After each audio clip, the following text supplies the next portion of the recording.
立法會主席。 The President.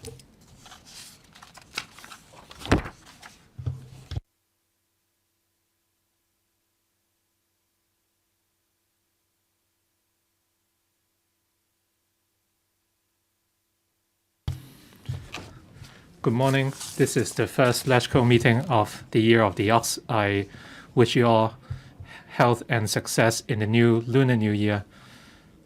And I hope Hong Kong can step out of the epidemic for the benefit of the people.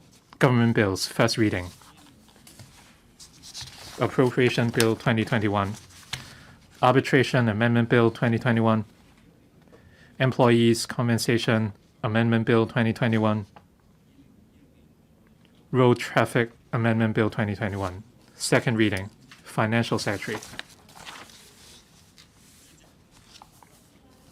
Mr. President, honorable members and fellow citizens, good morning. I move that the Appropriation Bill 2021 be read a second time. President, over the past year, we all experienced a very different life. The epidemic has aggravated the economic recession. Face masks have become a daily necessity. We might have spent more time at home, but we have fewer opportunities to gather with our relatives and friends. The year 2020 has become our common memory. The epidemic has made us realize that globalization is not only a driving force for economic development, but also the key to victory in the fight against viruses and epidemics. No place on earth can stay aloof and remain unaffected. Only with concerted efforts can we successfully beat this epidemic of the century that has plagued the entire world. Hong Kong's went through tribulations in the past 2 years. International political tensions have dampened local exports and market sentiments. Violent clashes have endangered the stability and safety of our society, and the epidemic has exerted additional pressure on the whole community and economy. In the past year, Hong Kong's economy recorded a negative growth of 6.1%, with the latest unemployment rate rising to 7%. The government of the Hong Kong SAR has committed a total of nearly $300 billion for supporting measures with a view to stabilizing the economy and relieving people's burden. However, this has also brought the fiscal deficit to a record high. With the epidemic still lingering, our economy is yet to come out of recession. Our most urgent task is to contain the epidemic and press ahead with the vaccination program so that people and businesses can be back on track, and safe traveling between Hong Kong and the mainland, as well as the rest of the world, can be resumed as soon as possible. I will, as always, provide the resources required to fully support the anti-epidemic work. This year's budget focuses on stabilizing the economy and relieving people's burden.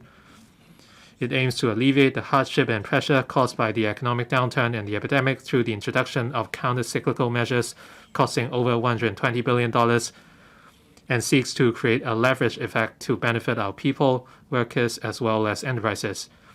It's equally important that we should grasp the major directions and new trends of future development to strategically enhance our policy steering, support measures, and resources allocation in key areas.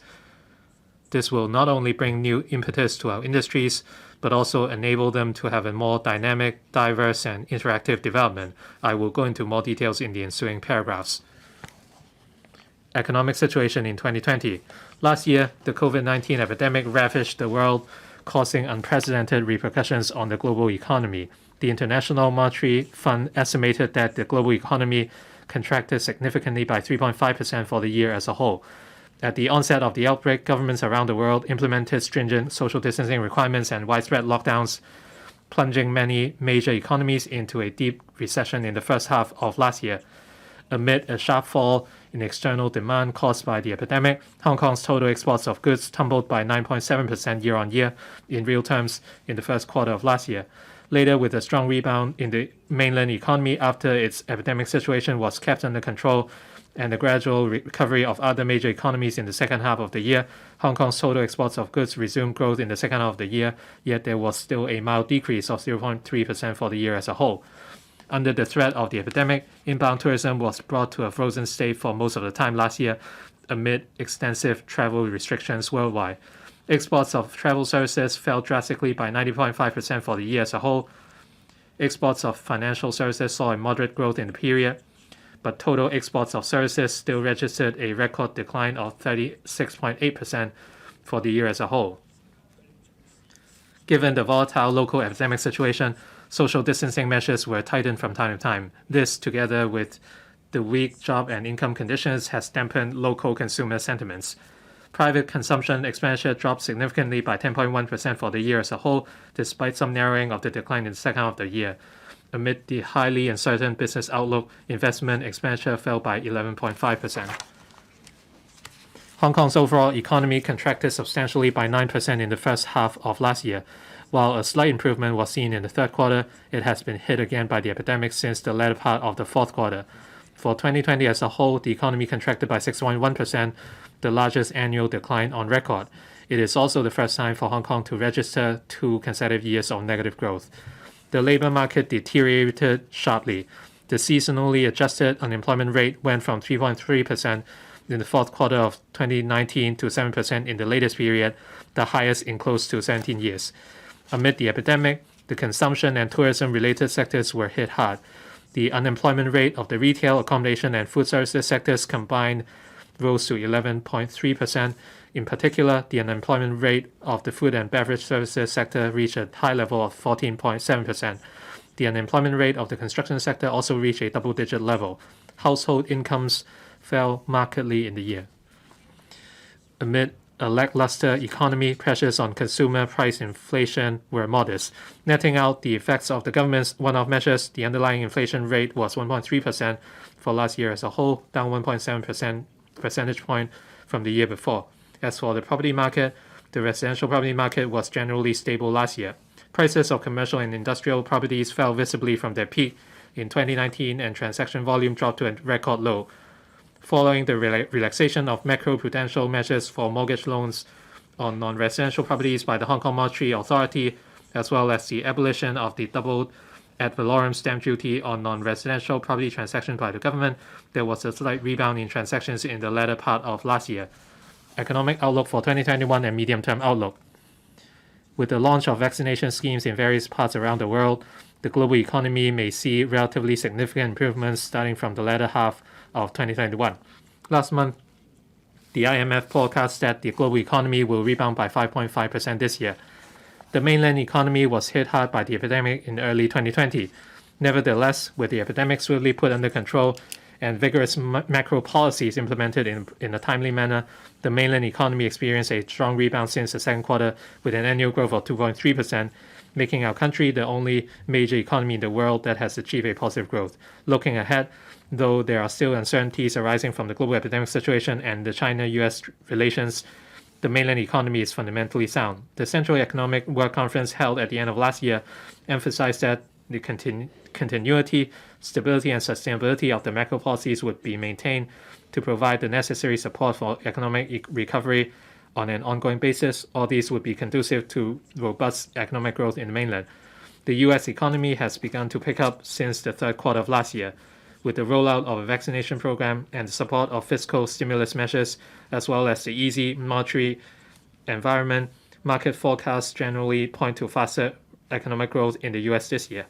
The economy in Europe has slowed down again since recently due to the resurgence of the epidemic. Nonetheless, with stronger policy support provided by the European Central Bank since late last year, the Eurozone economy is expected to rebound later this year, provided that vaccines are widely applied.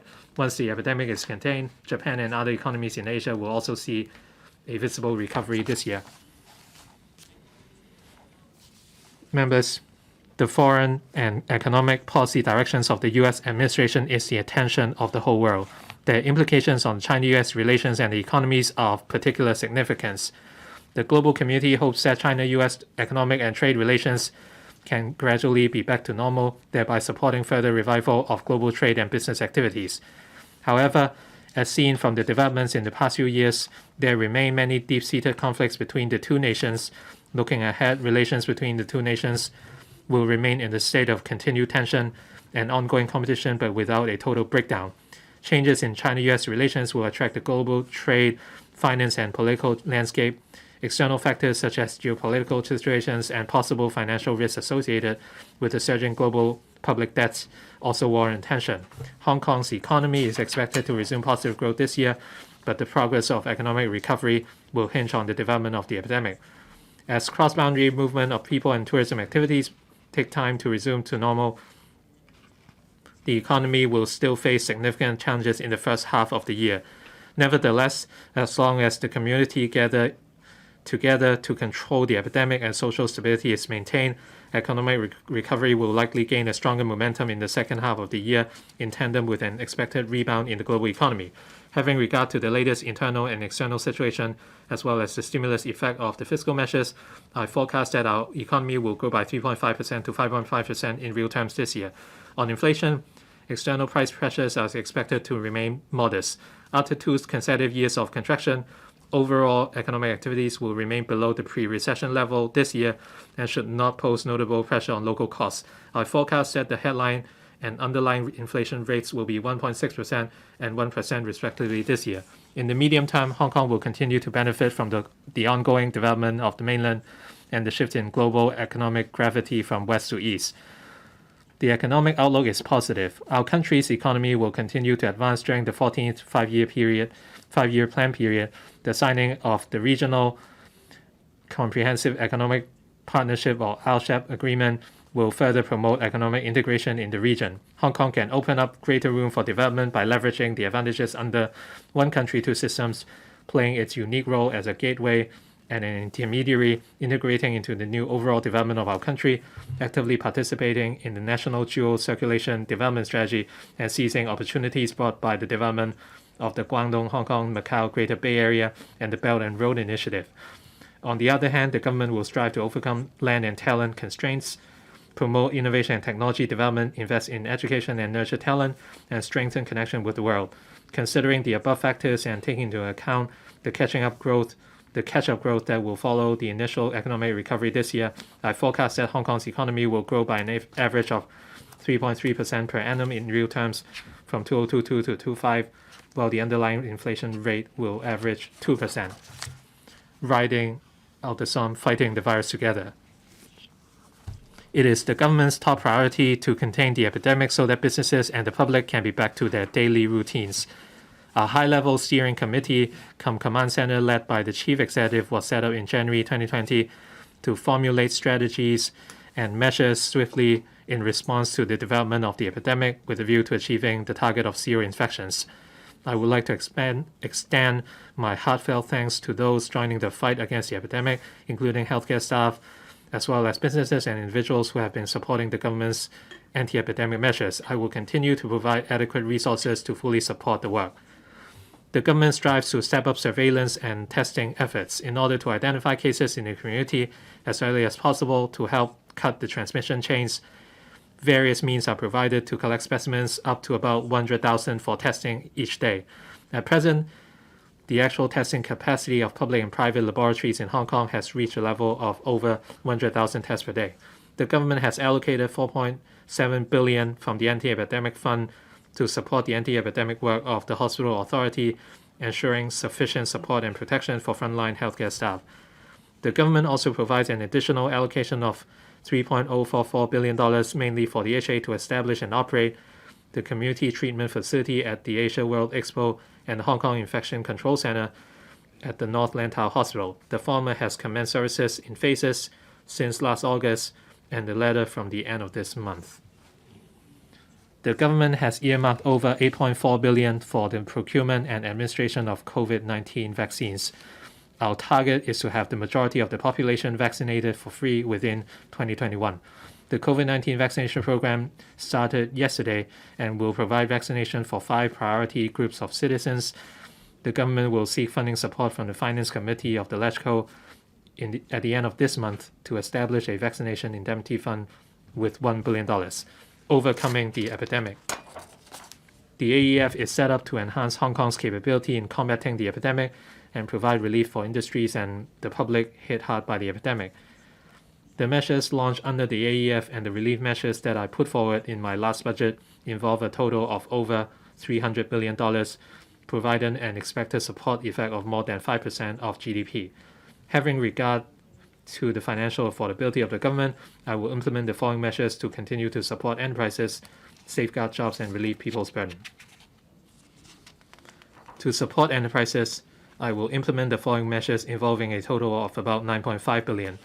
A. Reducing profits tax for the year of assessment 2020 to 21 by 100%, subject to a ceiling of $10,000. The reduction will be reflected in the final tax payable for the year of assessment 2020 to 21. This will benefit 128,000 businesses and reduce government revenue by $1.05 billion.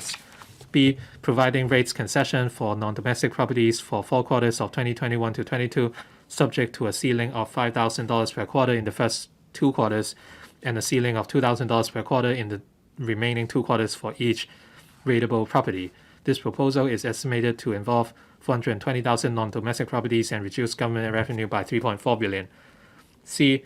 Waiving the business registration fees for 2021 to 22. This will benefit 1.5 million business operators and reduce government revenue by $3 billion. D. Continuing to waive 75% of water and sewage charges payable by non-domestic households for 8 months, starting from April 2021, subject to a monthly ceiling of $20,000 and $12,500 respectively per household. This will benefit 250,000 non-domestic households and reduce government revenue by $680 million. And E. Continuing to grant the 75% rental or fee concession currently applicable to eligible tenants of government properties and eligible short-term tenancies and waivers under the Lands Department for 6 months starting from April. During the period, tenants who have to close their properties at the request of the government will continue to receive full rental waiver for the duration of the closure. This will reduce government revenue by $1.4 billion. The government has introduced a number of enhancements to the SME financing guarantee scheme, including the rollout of the 90% guarantee product and the 1-year special 100% guarantee product to provide enterprises with low interest loans or interest subsidies, as well as principal moratorium, during which only interest payments have to be made, giving them more breathing space for recovery. As at the end of January, a total of $42.7 billion in loans was approved under the 100% guarantee product, benefiting over 20,000 enterprises involving 260,000 employees. As the epidemic has been lingering for over a year, in order to continue to relieve the cash flow pressure of SMEs, I will extend the application period of the special 100% guarantee product to the end of this year, further increase the maximum loan amount per enterprise from the total amount of employee wages and rents for 12 months to that for 18 months, and raise the loan ceiling from $5 million to $6 million, extend the maximum repayment period from 5 years to 8 years, and extend the maximum duration of principal moratorium from 12 to 18 months. The Hong Kong Mortgage Corporation Insurance Limited will announce the details later. Further to the launch of the pre-approved principal payment holiday scheme, together with the banking sector in response to the epidemic, last May, the HAMA announced in November that this scheme would be extended for 6 months to April 2021, having regard to the ongoing impact of the epidemic on economic activities. Some 120,000 eligible corporate customers are covered by the scheme. Under the scheme and other relief initiatives offered by banks, about 59,000 cases have been approved by banks to support enterprises as at end January, involving about $750 billion. Support employment. Following the allocation of funding to enhance the upgrading special scheme run by the Employees Retraining Board in last year's budget, the ERB launched the 3rd tranche of the scheme in January to provide training and allowance for 20,000 trainees affected by the economic situation. The government will ask the ERB to launch the 4th tranche of the scheme in July, which will last for 6 months until the end of this year, benefiting 20,000 trainees. The ERB will continue to provide more training options under the scheme and more online courses for trainees to engage in distance learning during the epidemic.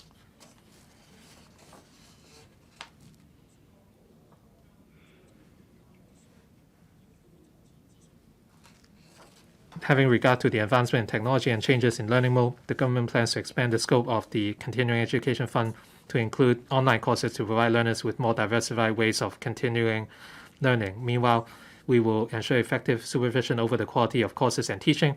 The government will consult the sector to implement the measure upon commencement of the new school term in September. In 2020 to 21, the government created about 31,000 time-limited jobs in the public and private sectors through the AEF. As at end January, some 16,000 employments were made. I propose to further allocate 6.6 billion to create about 30,000 time-limited jobs for a period of 12 months. I will also introduce the following one-off measures to alleviate the impacts of the economic downturn on the public. A. Reducing salaries, tax, and tax under personal assessment for the year of assessment 2020 to 21 by 100%, subject to a ceiling of $10,000. The reduction will be reflected in the final tax payable for the year of assessment 2020 to 21. This will benefit 1.87 million taxpayers and reduce government revenue by 11.4 billion. B. Providing rates concession for domestic properties for 4 quarters of 2020 to 21 to 22, subject to a ceiling of 1.5 thousand per quarter in the first 2 quarters and a ceiling of 1,000 per quarter in the remaining 2 quarters for each rateable property. This proposal is estimated to involve 2.95 million domestic properties and reduce government revenue by 11.6 billion. C. Granting each residential electricity account a subsidy of $1,000. This measure will involve an expenditure of 2.8 billion and benefit over 2.7 million eligible households. D. Providing an allowance to eligible Social Security recipients equal to 1/2 of a month of the standard rate CSSA payment, old age allowance, old age living allowance, or disability allowance. This will involve additional expenditure of $2.382 billion. Similar arrangements will apply to recipients of the Working Family Allowance and individual-based work incentive transport subsidy involving additional expenditure of 121 million. And E. Paying the examination fees for school candidates sitting for the 2022 Hong Kong Diploma of Secondary Education examination, incurring $150 million. This prolonged economic downturn has plunged some people into financial difficulties. In view of this, many people have demanded temporary unemployment assistance. The government has reiterated the policy considerations it has taken into account for not accepting the proposal and instead provided a time-limited special scheme under the CSSA scheme to help the unemployed. Considering that many grassroots have been suffering from underemployment amid the epidemic, the government proposes to relax the working hour requirements under the Working Family Allowance scheme. Among them, the current basic working hour requirement of not fewer than 144 hours per month for non-single parent households will be substantially lowered by half for 1 year. The measure will be implemented in June at the earliest, subject to FC approval. To provide an extra financing option for the unemployed, I suggest setting up a special 100% loan guarantee for individual scheme as a supplementary measure. The government will offer a guarantee for loans provided under the scheme. The maximum loan amount per applicant is set at 6 times of his or her average monthly income during employment, subject to a ceiling of $80,000. There will be a principal moratorium for the first 12 months. Afterwards, the principal and interest can be repaid over a period of up to 5 years with an interest rate fixed at 1% per annum. Applicants who have repaid loans in full as scheduled will be offered full reimbursement for the interest paid. Freelancers who provide proof of loss of income may also apply for the loan. The government will provide a total guarantee commitment of $15 billion. The application period will last for 6 months. The Financial Services and the Treasury Bureau will, in collaboration with the HKMCIL, announce the details in due course. Amid the epidemic, the public are increasingly concerned about environmental hygiene issues such as misconnection and dilapidation of the drainage pipes of buildings. I will earmark $1 billion to provide subsidies for owners of more than 3,000 old buildings with relatively low rateable values to carry out drainage repair or enhancement works. For buildings with owners having difficulties in organizing the works by themselves, such as 3 new buildings, the Buildings Department will exercise its power under the Buildings Ordinance to carry out the works in default of their owners in an orderly manner based on the risk profile. The owners concerned may also benefit from the subsidy scheme, reviving the economy after the epidemic, while having a profound effect on the global economic development and structure, as well as people's lifestyle.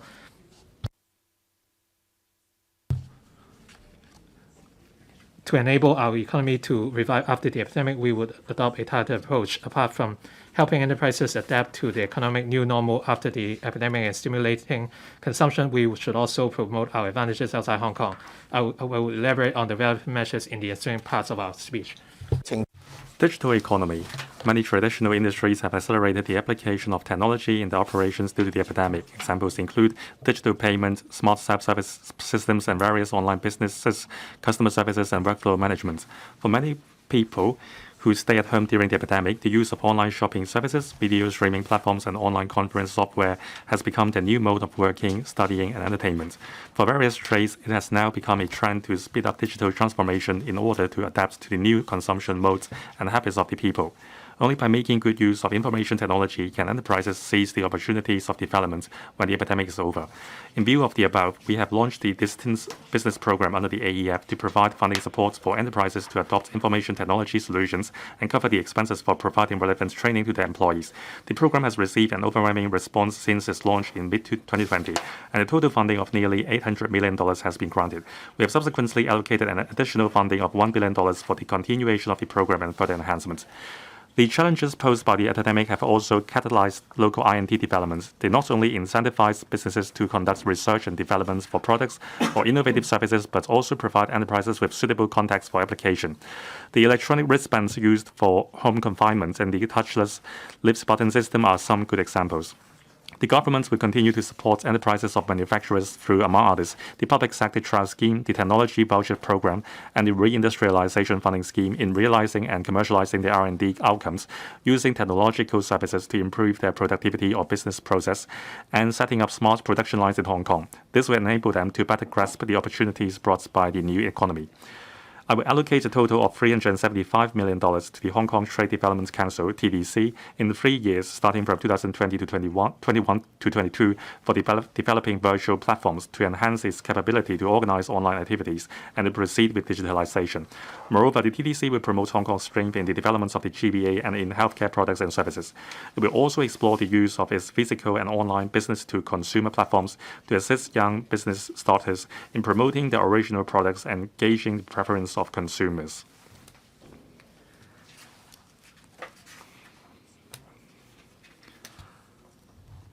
In light of the epidemic, we have expedited our work in taking forward e-government by providing more electronic services to make it easier for enterprises and individuals to submit applications, make payments, obtain licenses, and use government services. By mid-2022, unless there are legal or operational constraints, all government forms and license applications can be submitted electronically. Besides, e-payment options, including the faster payment system, will be available for making payments in respect of most government bills and licenses starting from mid-2022. The IAM Smart, a one-stop personalized digital service platform, was launched at the end of last year. The HAMA is currently working with the Office of the Government's Chief Information Officer, that is OGCIO, to develop the business version of the IAM Smart digital authentication platform. It can be used to authenticate the identity of enterprises through an electronic channel. With the wide adoption of IAM Smart in various electronic government services, members of the public can choose to obtain their data kept by individual government departments by electronic means and submit such data electronically when applying for services from financial institutions. In addition, the HAMA has earlier announced the developments of commercial data interchange, which will allow commercial services operators to submit customers' data to financial institutions under the instruction and consent of their corporate customers, so as to assist them in the application for services. To promote the law tech developments, I set aside funding in the 2019-20 budget to support the development of an online dispute resolution and deal-making platform by a non-governmental organization, NGO. With an allocation of $100 million to the project starting from this year, the platform will roll out negotiation, arbitration, mediation, and online training services progressively and develop other services such as e-translation and smart contract interfaces. This year, the government will actively explore the developments of the Hong Kong legal cloud in order to sharpen Hong Kong's edge and raise our status in the provision of professional legal services. 面對目前嘅特殊 In view of the current special situation, the government should make good use of the fiscal reserves to energize the market, stimulate the economy, and facilitate the speedy recovery of the consumption market and other economic segments in a timely manner. After careful consideration, I will issue electronic consumption vouchers in installments with a total value of $5,000 to each eligible Hong Kong permanent resident and new arrival aged 18 or above, so as to encourage and boost local consumption. This measure, which involves a financial commitment of about $36 billion, is expected to benefit around 7.2 million people. The government will identify suitable stored value facilities operators to help roll out the scheme and will announce the details of the scheme as soon as possible. Explore markets.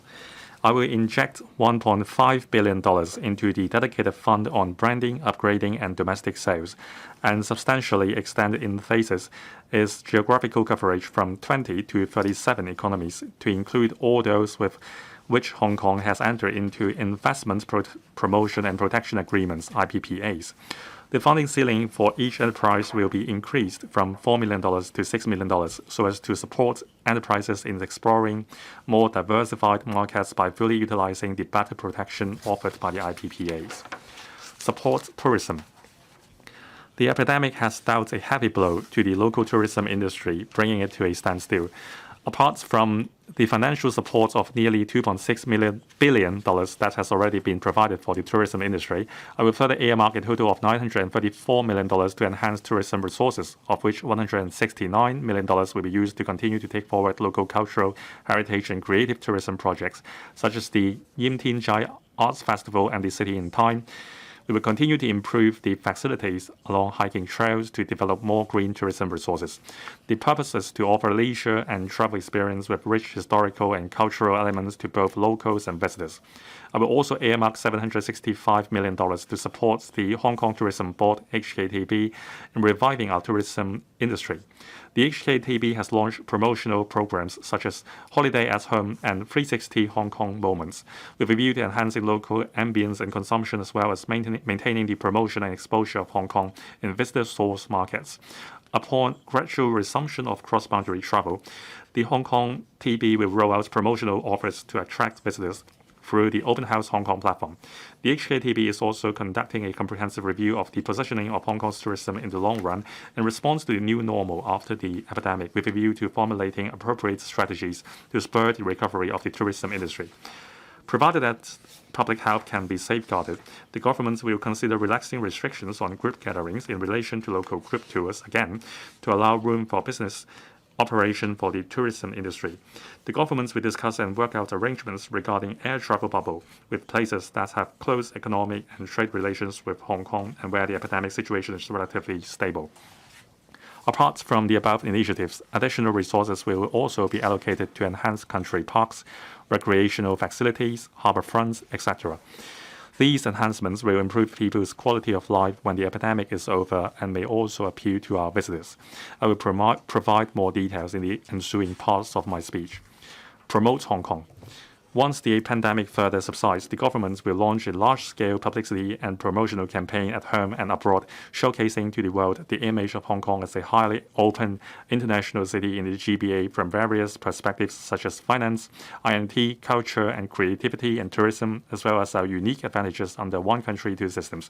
We hope to attract enterprises, investors, and talents to Hong Kong. Invest Hong Kong and our overseas offices will step up their efforts in this area. Positioning and directions for economic development. First, assessment of situation. Hong Kong has been leveraging the support from the mainland while engaging the world. Over the past many years, we have been utilizing our advantages in institution, talents, and external connections and served as a bridge between our country and the rest of the world in different ways in response to our country's ever-changing needs. By doing so, Hong Kong has contributed to national developments and at the same time promoted its own developments and economic growth. Only by making good use of the advantages of one country, two systems, with the precondition of strengthening national security, can we continue to play and even enhance our role on this fronts. Over the past 2 years, Hong Kong has been affected by the deterioration of the China-US relations and experienced the blow from the social incidents and the ravages of the pandemic. However, we should not let these challenges weaken our confidence in the future. Instead, we should learn from the experience and make correct assessments of the major development trends. First, the world is facing profound changes unseen in its century. The economic gravity is shifting from west to east, and the political setting has also seen subtle changes. Our country's composite national strength has enhanced significantly, while other developing countries in Asia have undergone robust developments. However, with the rise of unilateralism in recent years and the misunderstandings of some Western countries towards Hong Kong's developments, we are facing greater difficulties. The epidemic has increased various countries' concerns about development security, which might further escalate protectionism. Some nations encourage or even ask enterprises to move back to their home countries, impacting on the development and setting of global value chains. Second, the world is facing drastic disruptions brought by technological revolution, which have far-reaching implications for our personal life, modes of production and operation, economic structures, development prospects, and international landscape.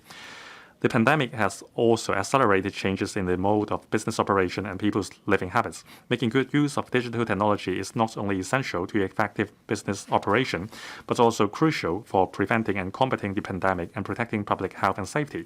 Whether a place can attain a leading position in INT will determine its success or failure. Third, green development is a major global trend. Environmental pollution and climate change have become too serious to ignore. There is a general recognition in the international community that we should promote green and low-carbon development, which involves extensive new areas. The government needs to have visions and determination. The people need to build awareness of environmental protection and corresponding habits. The business sector needs to develop and adopt novel technologies and launch products of high efficiency. Other matching services such as financial support are also needed. Fourth, as for Hong Kong, we have experienced many changes at different points in our history, but the support of our country has remained unchanged. With the advantages under one country, two systems, Hong Kong has a unique and irreplaceable role in the national development. Functions and positioning. With its deep and extensive connections with the world, Hong Kong will continue to be an important platform for economic exchanges and trade between the mainland and the international community. As mentioned in the proposal for formulating the National 14th Five-Year Plan, our country supports Hong Kong in consolidating and bolstering our competitive edges, building the city as an international INT hub, fostering the development of the city as a BNR functional platform, and achieving diversified and sustainable developments of the economy. With our country's support, we can further capitalize on our advantages and realize our potential. We must step up our efforts to explore international economic and trade opportunities and actively participate in national development through making use of our industries with competitive strengths. Hong Kong has prominent functional roles in various aspects, such as pooling international capital and talent and providing a platform to align the country's standards with the international ones. In addition, Hong Kong serves as a testing ground and firewall in our country's promotion of financial sector reform and opening up, such as the internationalization of renminbi. Under our country's dual circulation development strategy, Hong Kong will definitely achieve greater success in the future, as long as we can give full play to our unique roles as a gateway, a springboard, and an intermediary. Leveraging our close proximity, Hong Kong can make use of the GBA development as an entry point, participating actively in the development of our country's domestic circulation for capturing the enormous business opportunities.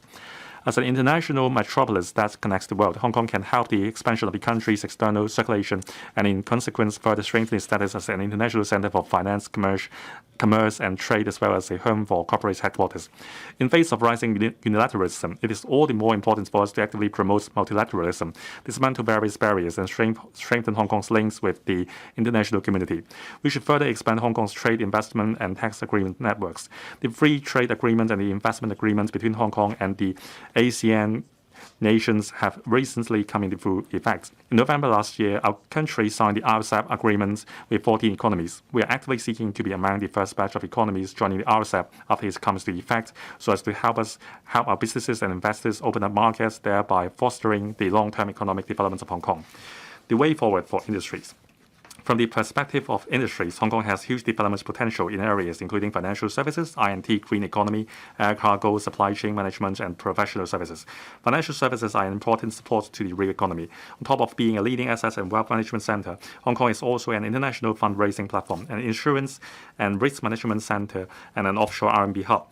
Our financial services can assist mainland enterprises in raising funds and provide outlets and risk management for mainland funds, as well as facilitating the mainland's ongoing financial liberalization in a secure secure and orderly manner in support of the development of our country's real economy.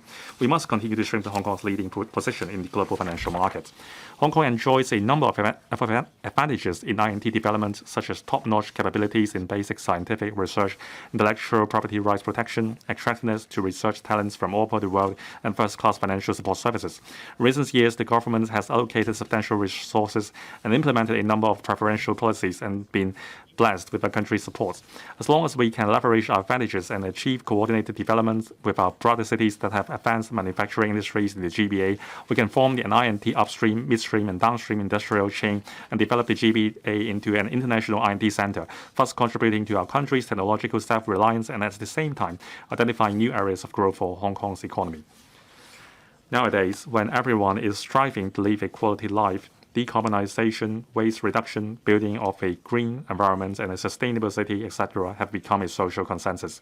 The international community, including our country and the European Union, have set achieving carbon neutrality as an important development goal. A significant synergy effect can be generated between green economy and other industries such as the INT and financial sectors. A robust, green and sustainable financial services can contribute to the development of green economy in the mainland and Hong Kong. Hong Kong is a world-class logistics and supply chain management center with a well-established network of air routes, a highly efficient airport, as well as simple and fast customs clearance procedures. Hong Kong's air cargo transport sector plays a leading role in the world. We will strive to enhance our intermodal transportation services in the future with a view to increasing the global accessibility of the GBA. This will facilitate not only the export of goods from the GBA to overseas markets, but also the imports of quality products from around the world to the mainland, meeting the increasing consumer demands here. Technology is reshaping the interplay between the supply of goods and the demand of consumers, and the prospects for our high-end logistics and supply chain management services are bright. As our country seeks to achieve high-quality development, the demand for various types of professional services such as legal, accounting, construction, and project management services is on the rise. These areas are where our strength lie. Hong Kong's professionals can provide services in a market full of opportunities and also promote the alignment of industry standards in the mainland with those of the international community. Apart from the above industries, there is also a growing demand for inclusion of cultural and creative elements in the cyber world. I will allocate additional resources to promote the development of cultural and creative industries so that young people can have more employment and business startup opportunities for unleashing the potential and realizing their dreams. GBA. As mentioned earlier, the GBA is the best entry point for Hong Kong to participate in the domestic circulation of our country's economy, be it for the mutual market access for financial services and products, cooperation and collaboration in respect of innovation and technology, or people stay and living across the boundary. Continued innovation in institutional and policy arrangements is needed so as to ensure a smoother two-way flow of funds, people, and factors of production. The Guangdong, Hong Kong, Macau Greater Bay Area Development Office has been set up to strengthen the planning, coordination, and promotion of the various policies and measures relating to GBA development and enhance the community's understanding of GBA development. The government also helps Hong Kong's businesses and youths to grasp the opportunities arising from GBA development through various schemes. Belt and Road. Our country has signed cooperation agreements with about 170 countries and international organizations regarding the BNR initiative. The government will continue to provide financing services to BNR infrastructure projects through leveraging Hong Kong's function as an international financial center, encouraging Hong Kong enterprises and professional services sectors to develop business in the overseas economic and trade cooperation zones set up by our country, and establish connections with mainland enterprises and industry associations for jointly exploring new markets, thereby consolidating our role as a prime functional platform and key node for the BNR initiative. Financial services. Comprehensive and superb financial services are crucial for an economy gearing for high-quality development. The value added of the financial services industry in Hong Kong accounted for 21% of the GDP in 2019. Its share of the overall employment increased from 6.8% in 2018 to 7.1% in 2019. Hong Kong has always been an offshore financing center for mainland enterprises and an important conduit for international capital to enter the mainland market. The capital markets of Hong Kong and the mainland can complement and interact positively with each other. Last year's total transaction value of the southbound and northbound trading of Stock Connect programs more than doubled than that of the year before. The mutual market access programs have been operating smoothly. Hong Kong can contribute more proactively to our country's dual circulation strategy.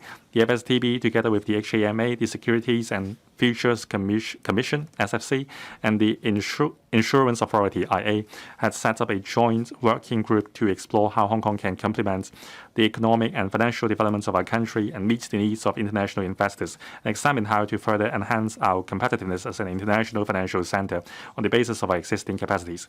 It will set out the development blueprints and put forward concrete proposals and measures for engagement with the central authorities to secure their support. Green and sustainable finance. Having regard to the goal of achieving carbon neutrality before 2050, we will continue to promote the development of green and sustainable finance, encouraging institutions to conduct relevant investments, financing, and certification activities, and attract top-notch institutions and talents to Hong Kong to provide the relevant services. We will join hands with the financial sector and relevant stakeholders to take forward the strategic plan announced at the end of last year by the Green and Sustainable Finance Cross-Agency Steering Group, thereby leveraging our role as an international financial center to mobilize capital towards sustainable projects in the region and enhance Hong Kong's position as a green and sustainable finance hub in the region. Last month, we successfully offered the second batch of government green bonds totaling $2.5 billion, among which the 30-year tranche is the longest tenor bond issued by the governments and the longest tenor USD-denominated government bond in Asia to date. We plan to issue green bonds regularly and expand the scale of the government's green bond program. We propose to double the borrowing ceiling of the program to $200 billion to allow for further issuance of green bonds totaling $175.5 billion within the next 5 years, having regard to the market situation. This will also give us more room for piloting the issuance of green bonds that involves more types of currencies, project types, and issuance channels, thereby further enriching the green finance ecosystem in Hong Kong. We also plan to issue retail green bonds for the participation of the general public. The pilot bond grant scheme and the green bond grant scheme rolled out by the government previously will expire by mid-2021. I will consolidate the two schemes into a green and sustainable finance grant scheme to provide subsidy for eligible bond issuers and loan borrowers to cover their expenses on bond issuance and external review services. The scheme will last for 3 years, and the HKMA will announce relevant details in due course. Bond market. Through the active promotion of the government, Hong Kong's bond market has seen sustained growth, now ranking third in Asia, excluding Japan, in terms of total amount of bond issuances. I will lead a steering group comprising members from the FSTB, the HKMA, the SFC, the IA, and the Hong Kong Exchanges and Clearing Limited to formulate a roadmap for promoting the diversified development of Hong Kong's bond market and reinforcing its functions. We will enhance the efficiency and capacity of our domestic central money makers unit, or CMU, and introduce new functions to cope with the increasing market demand for northbound trading of Bond Connect and support its future commissioning of southbound trading, with a view to providing a risk control channel for mainland investors to participate in local and overseas bond markets. We will develop the CMU as a major central securities depository platform in Asia and in the world in the long run.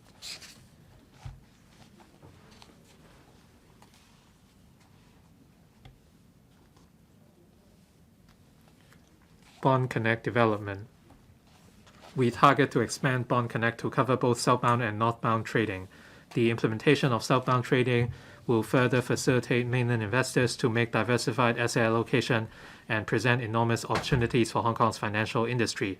The HKMA and People's Bank of China have set up a working group to drive the initiative of southbound trading of Bond Connect, with the target of launching it within the year. Retail bond market.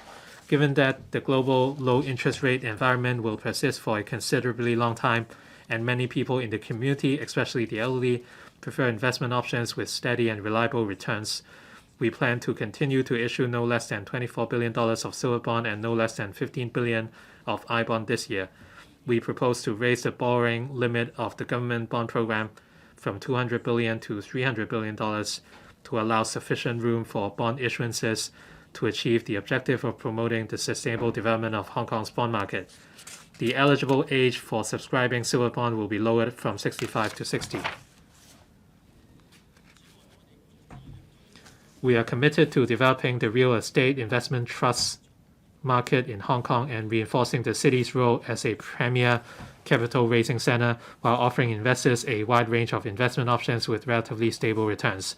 Subsidies will be provided for qualifying REITs authorized by the SFC and listed in Hong Kong in the coming 3 years to encourage the listing of more REITs in Hong Kong. The subsidy will cover 70% of the expenses paid to local professional service providers for the listing of REITs subject to a cap of $8 million per REIT. The SFC will announce relevant details in due course. Securities market.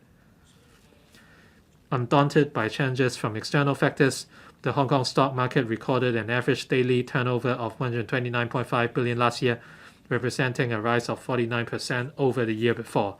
A total of 397.5 billion was raised through initial public offerings during the same period, representing an increase of 27% over the year before, and among which over 90% of the funds were raised by mainland enterprises. Not only is Hong Kong a preferred international fundraising platform, it is also the world's second largest fundraising hub for biotechnology companies. There have been 43 companies listed under the new listing regime in Hong Kong since its introduction, raising a total of over $420 billion, which accounts for about 40% of total IPO funds raised in the period. These companies have a combined market cap of over 11 trillion, accounting for about 1/4 of the current total market cap in Hong Kong. They include 10 China concept stock companies returning to Hong Kong for secondary listing and 31 pre-revenue or pre-profit biotech companies. Our earlier efforts in enhancing the listing regime are gradually delivering results. The Hong Kong EX will review the overall secondary listing regime, including whether Greater China companies with non-weighted voting rights structures have to be companies in the field of I&T in order to seek secondary listing in Hong Kong through the new concessionary route, as well as their corresponding market capitalization requirements. The Hong Kong EX will consult the market in due course. Stock Connect expands the depth and breadth of the capital market in Hong Kong and is in line with our country's financial development strategy. We will seek to expand its capacity continuously, including the progressive inclusion of ETF and other types of assets, as well as expansion of the scope of eligible securities. With international investors' increased participation in the A-share market through Stock Connect, there's a growing demand for using A-share index futures to hedge market risks. The Hong Kong EX will accelerate the preparatory work for the launch of MSCI China A Index Futures contract. We are currently undertaking a series of legislative work to provide for half-rate profits tax concessions to eligible insurance businesses, including marine insurance and specialty insurance, facilitate the issuance of insurance-linked securities or ILS in Hong Kong, expand the scope of insurable risks of captive insurance companies, and enhance the group-wide supervision framework by the end of next month. We are also preparing for the implementation of a risk-based capital regime for the insurance industry to replace the rule-based capital adequacy regime. I propose launching a 2-year pilot insurance-linked securities grant scheme to attract insurance enterprises or organizations to issue ILS in Hong Kong.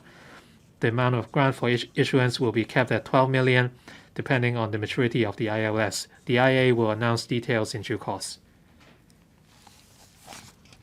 Asset and wealth management.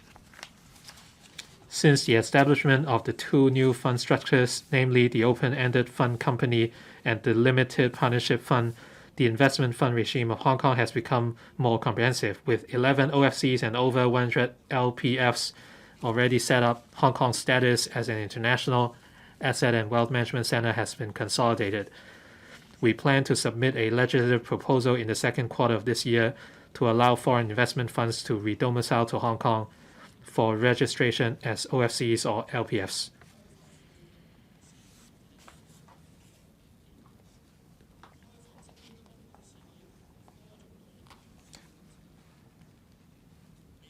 OFC suits various types of investment funds. We will provide subsidies to cover 70% of the expenses paid to local professional service providers for SFCs set up or redomiciled to Hong Kong in the coming 3 years, subject to a cap of $1 million per OFC.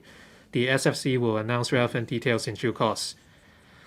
We have introduced an amendment bill to provide tax concessions for carried interest issued by private equity funds operating in Hong Kong. We strive to secure the logical passage of the bill within the current session for the tax concession arrangements to apply starting from 2020 to 21. To enhance our attractiveness as a hub for family offices, Invest Hong Kong and regulators will offer one-stop support services to family offices interested in establishing a presence in Hong Kong. We will also review the relevant tax arrangements. Innovation and technology. In the past 3 years, the government allocated over 100 billion to support the development of I&T. We already have 8 unicorns, making Hong Kong comparable to many larger economies. Despite the huge challenges imposed by the epidemic as well as the internal and external environments, I'm convinced that the promotion of I&T is the right direction for the long-term development of Hong Kong. In recent years, the number of research personnel and the number of staff members of startups in Hong Kong have increased substantially. To nurture I&T talent, the Education Bureau has implemented a number of measures to promote STEM education, including curriculum updating, providing professional training for teachers, subsidizing and organizing large-scale learning activities such as the STEM Education Fair. The Standing Committee on STEM Education of the Curriculum Development Council steers and promotes the long-term development of STEM education in primary and secondary schools, as well as reviews continuously the relevant curriculum. The IT Innovation Lab in Secondary Schools program has received positive response since its launch. I will set aside over 200 million to extend the program to primary schools. Funding of up to 400,000 will be provided to each subsidized primary school in the coming 3 school years, thereby rolling out a Knowing More About IT program to enhance students' interest and knowledge in IT and their applications through extracurricular activities to prepare them for integration into the knowledge-based economy and participation in the development of a digital society. The OGO will set up a one-stop support center to provide assistance to primary schools. Last year, I earmarked 40 million to implement a pilot scheme under which subsidies are provided for students who study science and technology in local universities to enroll in short-term I&T related internships.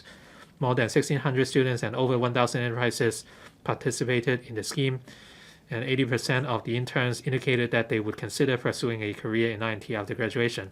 Given the overwhelming response, I announced that the scheme will be regularized. The government will launch a global STEM professorship scheme in the first half of the year to support universities in attracting world-renowned I&T scholars and their team to Hong Kong to participate in STEM teaching and research. The scheme will involve an expenditure of about 2 billion, which will be borne by the government, the universities, and the Hong Kong Jockey Club Charities Trust. Job opportunities and continuous training are also crucial for nurturing I&T talent. In the past 3 years, the Research Talent Hub has funded over 3,700 R&D positions. Among those engaged, about 1,400 are postdoctoral talent. The Reindustrialization and Technology Training Program provided on-the-job training for over 3,500 employees of some 1,800 enterprises to enable them to have a better grasp of the development of the new economy and I&T. The Greater Bay Area Youth Employment Scheme, launched earlier this year, also provides about 700 I&T places to encourage enterprises to employ Hong Kong's university graduates so that the latter can undertake I&T related work and receive on-the-job training in Hong Kong and another city in GBA. Innovation and technology infrastructure. Over 80% of the areas in the 2 buildings under Stage 1 of the Science Park expansion program has been occupied. As for the Data Technology Hub in the Cheung Kwan O Industrial Estate, since its commencement of operation in the 4th quarter of last year, 16 enterprises have already set up offices there or signed tenancy agreements. Besides, a number of enterprises have expressed interest in setting up offices in the hub. The InnoCell adjacent to the Science Park was completed at the end of last year, providing about 500 residential spaces with flexible design facilities such as shared workspaces for the research personnel in the Science Park. Leasing activities will commence and a trial run will be held in the first half of this year. The supply of R&D and working spaces in the Hong Kong Science Park and Cyberport falls short of demand. In the last 2 budgets, resources were set aside for the Science Park expansion and Cyberport 5 development, which will respectively provide 28,000 and 63,000 square meters of floor area, mainly for R&D or operation of I&T enterprises. We are also pressing ahead with the development of the Hong Kong Shenzhen Innovation and Technology Park in the Lok Ma Chau Loop. A provision of about 32.5 billion has been approved for the project. Works have already commenced. The first batch of facilities is expected to be completed in phases from 2024 to 2027. The economic contribution to Hong Kong of which is expected to reach 5.5 billion per annum, with about 4,800 jobs to be created. Upon full development, the park will be the largest ever I&T platform in Hong Kong, providing a gross floor area of 1.2 million square meters, which is approximately 3 times that of the Science Park. Its economic contribution to Hong Kong is expected to reach $55 billion per annum, with about 52,000 jobs to be created. On digital infrastructure, the coverage of 5G network in Hong Kong is now over 90%. The subsidy scheme for expanding fiber-based network to villages in remote areas will be completed in phases from this year. The government will continue to support the development of 5G networks and applications, release more 5G spectrum in different frequency bands, facilitate the setting up of radio base stations by operators at suitable government venues and public facilities, assist in the relocation of the typo satellite Earth stations, and provide land at Chung Hum Kok Teleport for the development of infrastructure to connect with external telecom facilities. Promote research and development. Over the past few years, we have been dedicated to promoting R&D, but it takes time to deliver results. These efforts are gradually bearing fruit, with the rising GDP on R&D activities in recent years boosting our confidence in promoting R&D. Amendments were made to the Inland Revenue Ordinance in late 2018 to provide for enhanced tax reduction for qualifying R&D expenditure to encourage enterprises to devote resources to local R&D. The total amount of R&D expenditure for which claims for tax deduction were made in the first year of assessment has more than doubled since the implementation of this measure. 70% of this amount enjoy enhanced tax deduction. The measure has delivered notable results. Since permission was granted for the remittance of mainland R&D funding to Hong Kong, the State Ministry of Science and Technology, Guangdong Provincial Government, and Shenzhen Municipal Government in the past 2 years have approved over renminbi 340 million for universities and research institutes in Hong Kong to conduct R&D or set up laboratories, adding impetus for local R&D activities. The Inno-Hong Kong Research Clusters is our flagship project. It comprises Health at Inno-Hong Kong on healthcare technologies and Air at Inno-Hong Kong on artificial intelligence and robotics technologies, and has attracted many top-notch universities and research institutions in the world. The first batch of about 20 R&D labs will commence operation progressively in the first quarter of the year. This will further consolidate Hong Kong's position as a global research collaboration hub. Funding under the Innovation and Technology Fund increased by over 7 times in the last 7 years. I will inject $4.75 billion per year to the ITF 2 years in a row to sustain its 17 funding schemes, as well as the work of over 50 R&D labs in the next 3 years. Startups. Hong Kong's startup ecosystem has become increasingly vibrant, with an increase in the number of startups from about 1.1 thousand in 2014 to over 3.3 thousand last year. Investment from venture capital funds in Hong Kong also increased from 1.24 billion in 2014 to 9.9 billion in 2019, representing an increase of over 7 times.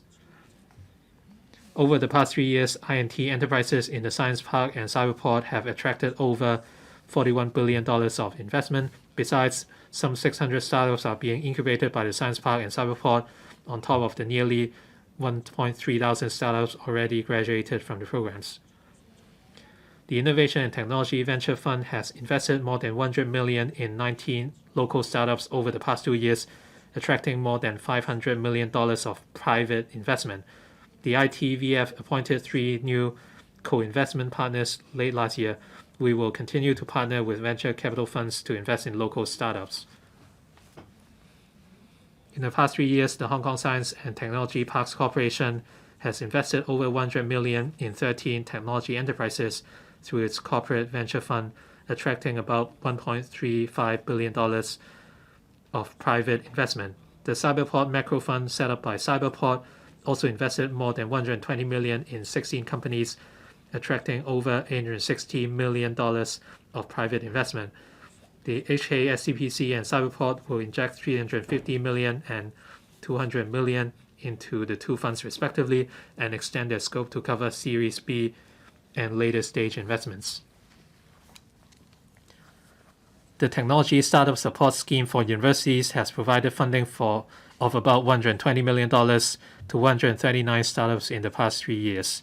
Among those startups which have benefited from the scheme since inception, over half of them have launched their products in the market, more than 40% have earned revenue, and about 60% have received capital injection from investors with a total amount of some $530 million.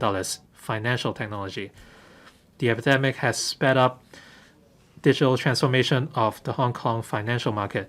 On top of many fintech startups, there are 8 virtual banks, 4 virtual insurers, and a virtual asset trading platform having been authorized to operate in Hong Kong.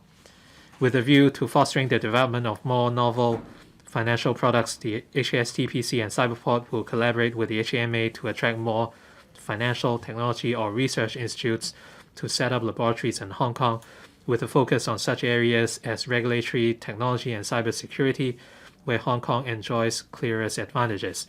In addition to the FinTech Proof of Concept Subsidy Scheme announced in January, the Hong Kong MA is considering enhancing its FinTech supervisory sandbox by providing through train vetting and funding arrangements for those promising FinTech solutions to reduce the time for the launch of innovative financial products in the market.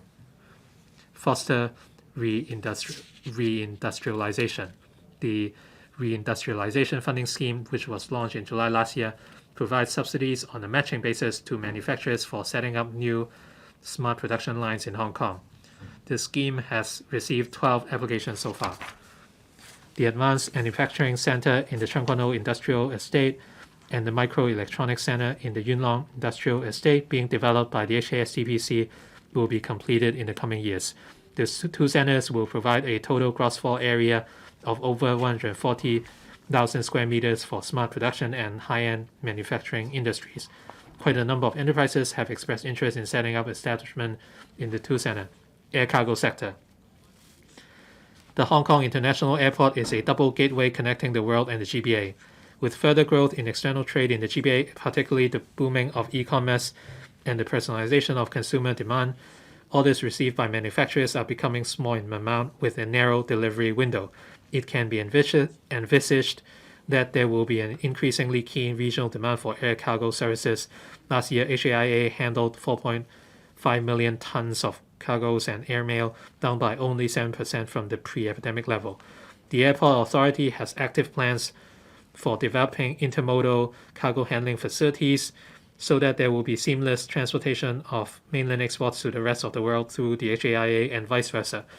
With the expansion of the existing express air cargo terminal and the commissioning of a new premium logistics center as well as the 3-runway system, Hong Kong International Airport's annual cargo handling capacity is expected to increase from 7.4 million tons to some 9 million tons in 2024. When the airside intermodal cargo handling facility becomes operational as well, Hong Kong's position as the air cargo center of the GBA will be further reinforced. HAIA's capability in handling high-value, temperature-controlled air cargo is internationally recognized. In addition, the government will work with the AA to actively explore measures to facilitate transshipment through Hong Kong with a view to maintaining our competitive edge as an international air cargo hub. We are confident that the HAIA will become the busiest cargo airport in the world again when the epidemic is over. We will submit a funding application to the LegCo within this year to redevelop the airmail center at the HAIA with a view to bringing the center into operation by the end of 2027 at the earliest. We will continue to work with the AA and other postal authorities on maximizing the use of the center's transit handling capacity to support the long-term development of the postal industry in the GBA. Cultural and creative industries. I will inject an additional $1 billion into the Create Smart initiative in 2021-22 to continuously drive the development of the creative industries. The government has continued to allocate more resources to the development of arts and culture in recent years. In 2021-22, the total expenditure will exceed $5.7 billion. The West Kowloon Cultural District, WKCD, is a new landmark and attraction in Hong Kong. With the opening of M+ and the Hong Kong Palace Museum in WK City in this and next year respectively, and the expected completion of the Lyric Theatre complex in 2024, diversified development opportunities will be brought to the local arts and cultural sector. We plan to seek funding approval in the current legislative session for taking forward the renovation of Tsuen Wan Public Library, the facility upgrading of Tai Po Civic Center, as well as the renovation and improvement of Sai Wan Ho Civic Center. The above works cost a total of about $900 million, creating a total of some 210 employment opportunities. The government provided multiple rounds of assistance amounting to over $200 million to the arts and culture sector under the AEF, benefiting over 930 arts groups and over 6,800 arts practitioners. As many arts and culture activities were not able to stage, the industry has made use of technology to perform through various means, promoting the integration of arts and INT as a new trend of developments. The Home Affairs Bureau has established an inter-bureau task force with $100 million reserved to promote the integration of arts and technology and support arts groups and INT savvy. Infrastructure investment and construction industry. The government will continue to invest in infrastructure. The annual capital works expenditure will exceed $100 billion in coming years. The annual total construction output will increase to around $300 billion, creating over 300,000 employment opportunities. The government and the Construction Industry Council have been providing professional and comprehensive training programs for construction workers. The Hong Kong Institute of Construction also has a well-established training system offering a clear career progression path for its trainees. Measures to enhance training for skilled workers, subsidize the operation of SME contractors and registered subcontractors, and offer allowances to registered construction workers who are underemployed or temporarily unemployed for attending training courses have been implemented since January this year. The Development Bureau, DEVB, established the Center of Excellence for Major Project Leaders, which is the first institution in Asia specializing in nurturing leaders for works projects. To enhance the professional skills of mid-tier managers in the government and uplifts the project's delivery capability, I've earmarked $6 million for provision of systematic training to them in the next 3 years with a view to ensuring more effective use of public resources. Cost management is an important part of the sustainable development of the construction industry. The Project Strategy and Governance Office of the DEVB, apart from implementing strategic measures to raise cost effectiveness within the government, will also promote cost management culture to the industry. The government actively promotes the modular integrated construction method. Intake for the first batch of pilot projects, including the inner cell of the Hong Kong Science Park and the disciplined services quarters for the Fire Services Department at Pak Shin Kok, is expected to commence early this year. Up to now, the Construction Innovation and Technology Fund has granted over $75 million to the industry for supporting the adoption of this method, and the Buildings Department has approved 31 pre-accepted MIC systems to facilitate their adoption by the private building developers. With $100 million allocated for the development of the integrated digital platform in the last budget, the platform will be implemented in phases from this year onwards for driving digitalization of public works through data integration and analysis to monitor projects' performance continuously and enhance the management of capital works projects.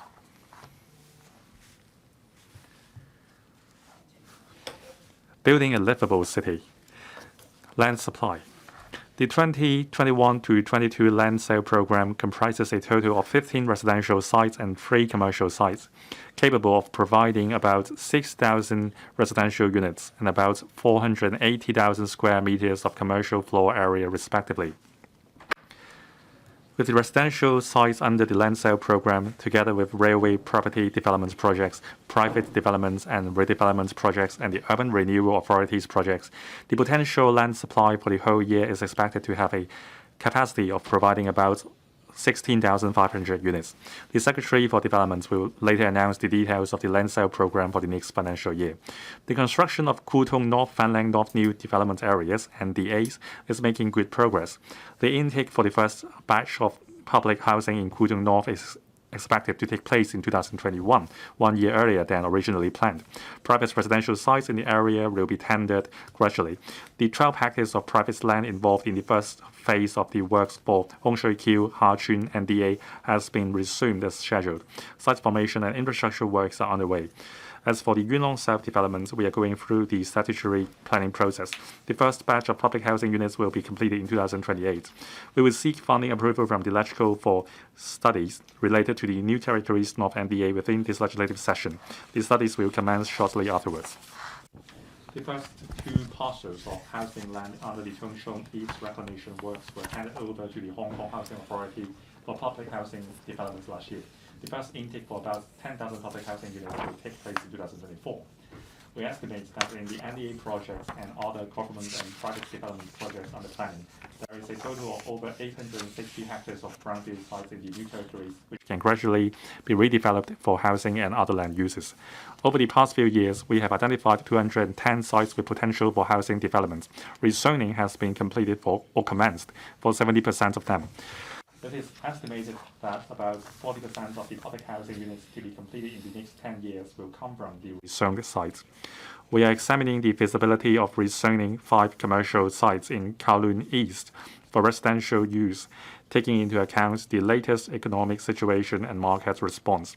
If confirmed feasible, we plan to initiate the relevant statutory town planning procedure this year. A total of about 5,800 private housing units can be provided according to our preliminary estimation. The Mass Transit Railway Corporation Limited and government departments are pressing ahead with the development of the Siu Ho Wan depot site. Our target is to have the first batch of about 6,000 public and private housing units gradually ready for intake in around 2030. Upon completion of the whole project, about 20,000 units will be provided, about half of which will be public housing units. We plan to conduct later this year district consultations on 2 single-site multiple-use projects, namely the redevelopment of Tuen Mun Clinic and the joint-use building for community facilities at Shan Mei Street in Sha Tin. Besides, we will apply funding from the LegCo as soon as possible for 3 other projects, namely one at the former Anderson Road quarry site, one in Cheung Kwan Old Town Centre, and the other one near Sheung Wan Fire Station. In addition, we are reviewing about 40 government, institution, or community sites with joint use potential. We hope to put forward concrete proposals for these sites this year, including developing multipurpose public facility buildings. The DVB has set up the Development Projects Facilitation Office to facilitate the processing of planning, lease modification, and building plan applications, etc., for private residential development projects with a yield of 500 flats or more by enhancing coordination among the departments involved. The DVB and the Lands Department will introduce a pilot scheme for charging land premium at standard rates in this quarter to encourage redevelopment of industrial buildings. Housing supply. We have identified land for the provision of 316,000 public housing units in the coming 10 years. With the redevelopment of the Hong Kong Housing Authority's factory estates, the number of public housing units may see further increase. It is estimated that the total public housing production in the 5-year period from 2020 to 21 is about 101,400 units, comprising over 70,000 public rental housing and green form subsidized home ownership scheme units, and over 30,000 other subsidized sales units. On private housing, it is estimated that the completion of private residential units will average over 18,000 units annually in the 5 years from 2021, representing an increase of about 5% over the annual average of the past 5 years. The government has already identified land for the provision of about 14,000 transitional housing units by the end of 2023. Intake of residents for over 1,100 units has taken place. Projects involving about 9,800 units have been launched.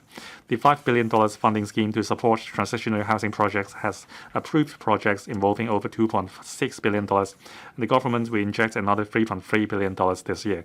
The government is also seeking funding from the Community Care Fund to subsidize NGOs as a pilot scheme to rent suitable rooms in hotels and guest houses with relatively low occupancy rates for use as transitional housing. Green City. The government strives to achieve carbon neutrality before 2050 and will update the Hong Kong's Climate Action Plan in the middle of this year to set out more proactive strategies and measures to reduce carbon emissions. We are setting an example by implementing the green energy targets to boost the overall energy performance of the government by 6% by 2024 to 25. Concurrently, the government will continue to promote new energy transportation so as to further reduce roadside air pollution. The government has all along been promoting the replacement of conventional fuel-propelled private cars, PCs, with electric vehicles, EVs. Last year, 1 out of 8 new PCs is EV. In the past 10 years, the number of EVs increased from 184 to over 18,500, with the total number of electric private cars, EPCs, accounting for 2.7% of the total number of PCs in Hong Kong. The one-for-one replacement scheme provides a higher first registration tax concession for owners who buy a new EPC and scrap their eligible old PC, subject to a cap of $250,000. Since its launch, 90% of the owners of first registered EPCs have benefited from the scheme. The first registration tax concession for general EPCs is $97,500. The government launched the $2 billion EV charging at home subsidy scheme in October last year. It is expected that about 60,000 parking spaces in existing private residential buildings will be provided with EV charging enabling infrastructure under the scheme in 3 years. Since the introduction of this scheme, applications involving more than 50,000 parking spaces have been received. Last year, the government allocated an additional funding of $800 million to the New Energy Transport Fund and expanded its funding scope to cover additional types of electric commercial vehicles. As at the end of last year, the amount of subsidy granted under the fund was $154 million, covering nearly 200 projects on electric and hybrid commercial vehicles, as well as conventional buses and ferries. Moreover, the government earmarked $80 million for green public light bus PLB operators to embark on a pilot scheme on electric PLBs from 2023. Meanwhile, the government has also earmarked $350 million to provide subsidies for ferry operators to conduct trials on electric ferries serving in-harbour routes of the Victoria Harbour from 2023. The Environment Bureau will announce next month Hong Kong's first roadmap on the popularization of EVs, setting out long-term policy objectives and plans on the use of EVs and the associated supporting facilities. The key measures include ceasing the new registration of fuel-propelled PCs in 2035 or earlier, expanding the EV charging network and promoting its marketization, training of EV technical and maintenance practitioners, and formulating a producer responsibility scheme for retired EV batteries. The government will also take the lead to use more EVs. Improve air quality.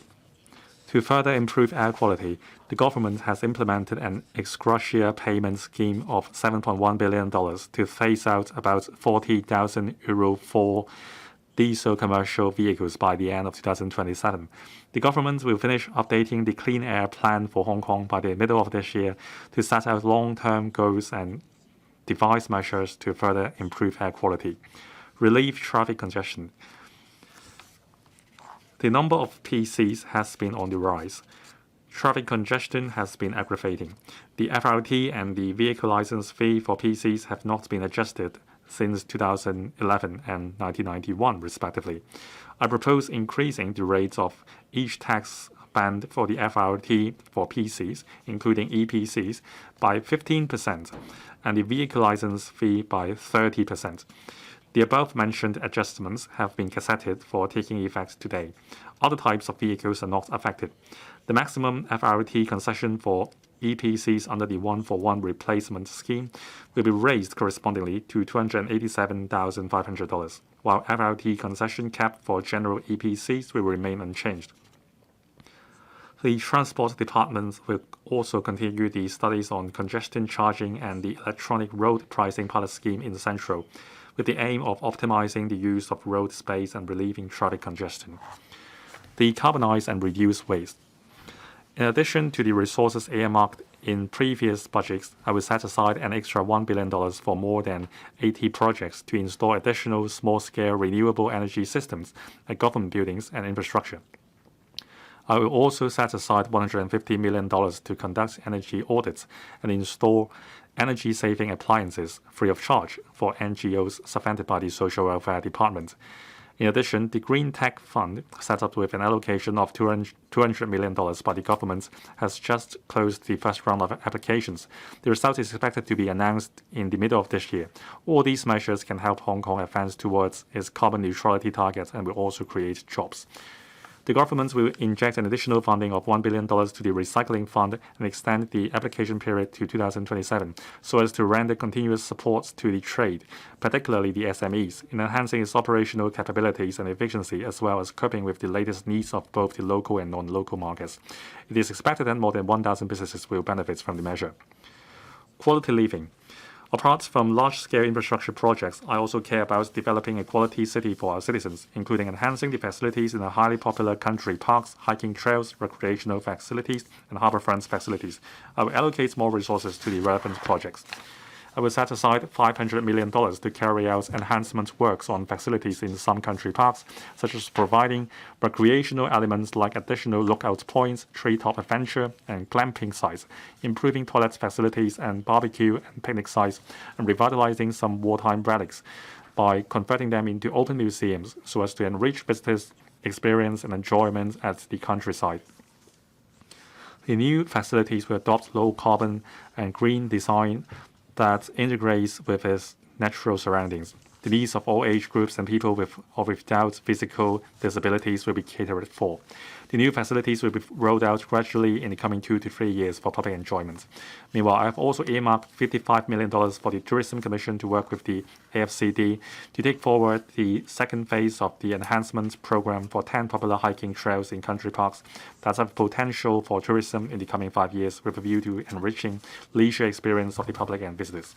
Upgrade recreational facilities.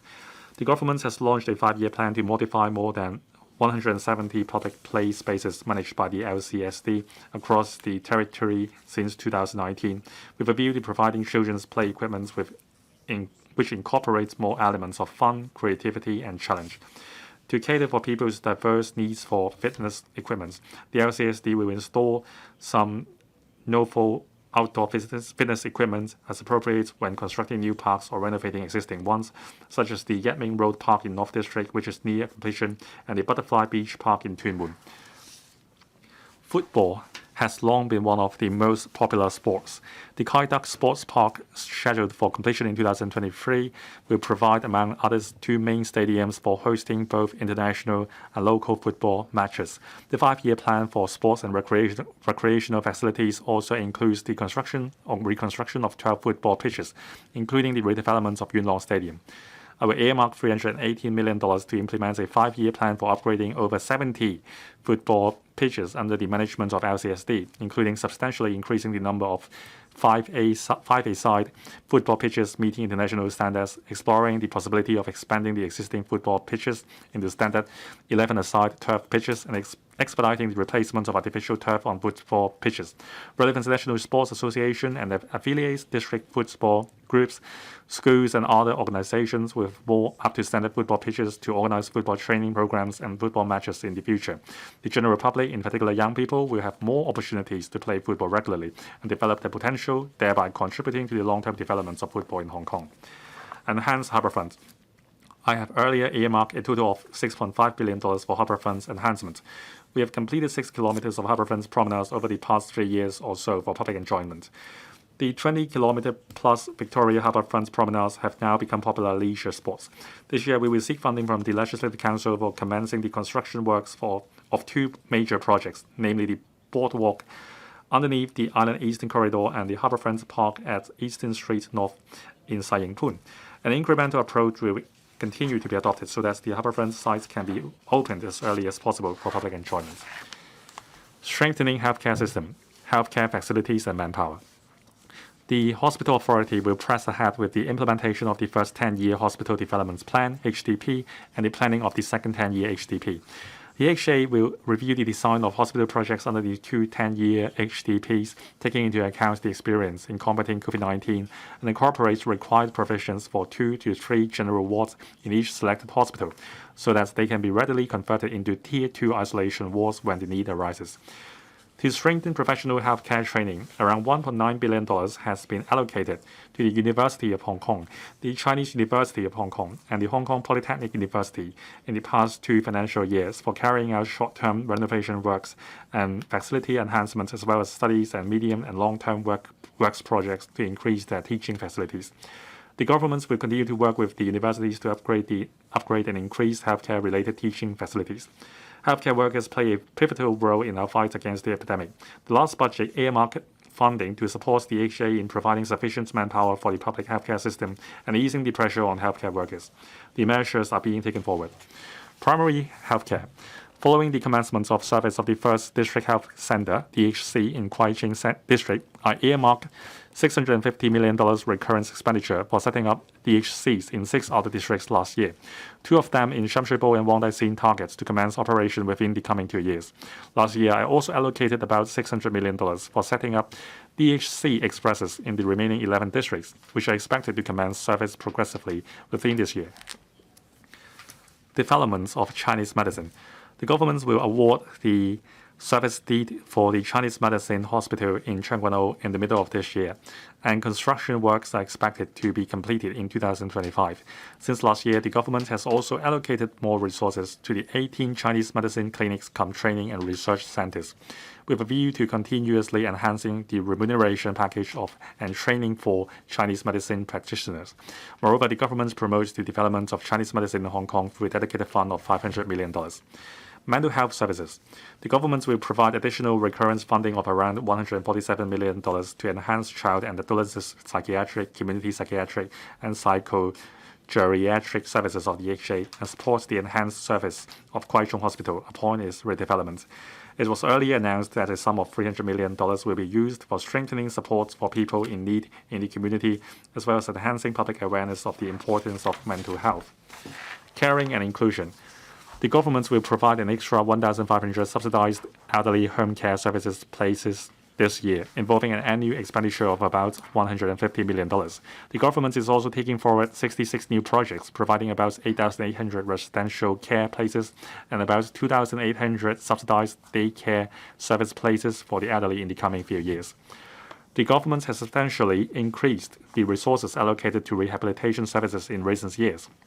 The number of places for on-site preschool rehabilitation services has been increased by 1,000 to 8,000 in the current school year, and is expected to further increase to 10,000 in 2022-23 school year. The Labor Department launched the Racial Diversity Employment Program last year to enable NGOs to provide one-stop employment services for ethnic minority job seekers through a case management approach. Over 500 ethnic minority job seekers are expected to participate in the first 2 years of the program. The revenue for the lotteries fund has dropped substantially due to the epidemic. I will make an injection of $1.1 billion to ensure that development projects in respect of much-needed social welfare services premises, particularly major facilities for elderly and rehabilitation services, can proceed as scheduled, and that the feasibility studies and detailed design work for such projects will not be affected. Public finance. Deficits budget. As an open economy with a relatively narrow tax base, Hong Kong's government's revenue is susceptible to changes in the economic environment. The aging population also poses pressure on public expenditure.